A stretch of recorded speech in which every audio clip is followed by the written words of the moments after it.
Soccer is the most popular sport in the world, and yet in Australia's sporting culture, soccer is only the 7th most popular sport. Despite this, soccer is on the rise in Australia with dynamic teams like the Western Sydney Wanderers. Sports fans can be highly dedicated, so devoted that they may fuel their passion into extreme manifestation of suppulsion.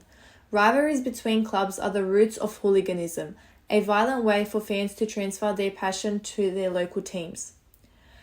Western Sydney Wanderers, introduced in the 2012 A-League season, have brought a spirited fan base to the game, as without them, the Sydney Derby and the conflict between Australian fans wouldn't have reached the notoriety as it has today. The media is a new way for fanatical soccer fans to express their die-hard approach to fanhood.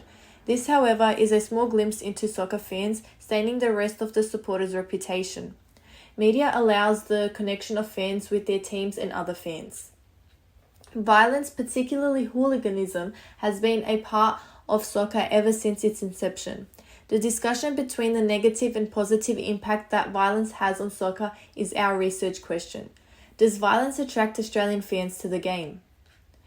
This study was conducted after the COVID-19 lockdown in Sydney, Australia.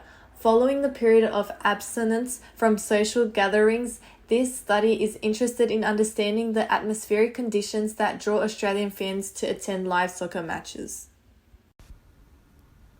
This paper will analyse if the reason for the lack of audience participation in A-League matches is attributed to the lack of violence within the sport, or is the Australian climate one where violence in a sport is to its detriment.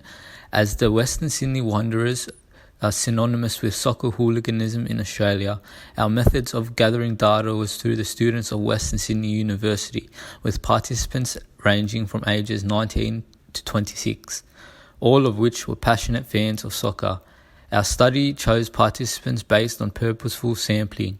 By engaging potential participants with initial questions, we were able to build a concise sample group.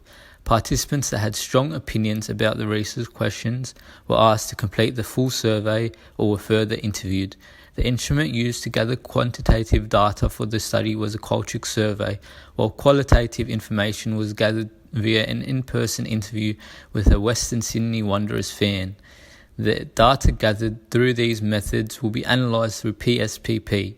As this research is confined to a 14-week course period, obtaining ethics clearance for the broad-scale research is unobtainable. Thus, our study is reliant upon gathering data through close friends, family members, and fellow students.